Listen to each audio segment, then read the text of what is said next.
Alright wakuu, leo nimetembea Gatuzi la Nyamira, wilaya ni ya Manga, ambapo timu ya Hoods FC. Hoods sijui kama ni sweta ama ni nini, lakini nimetembea hapa siku ya leo.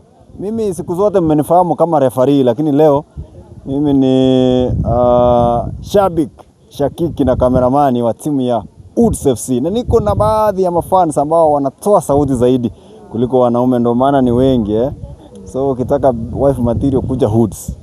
Kuwa fan wa Hoods, hiyo ndio qualification ama? Sasa kama mafans wa Hoods, mnaonaje timu yenu iko number 4?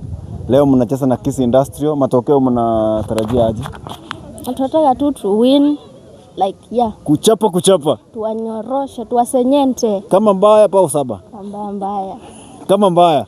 Acha niongee na mwanaume, maana wanaume ndio wanachituma sana. Kisii Industrial tunawafahamu sana, wamekuwa kwa E-League for some time since last season, lakini timu ya Hoods imeingia tu juzi na wako vizuri. Wanasema timu ni mbaya na kilabu ni Hoods, hizo zingine ni Gwensan Spirit.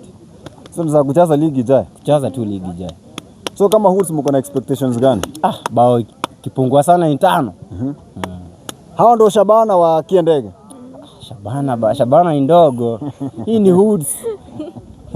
Tupe challenge ya Shabana. Challenge ikuje. Tupe.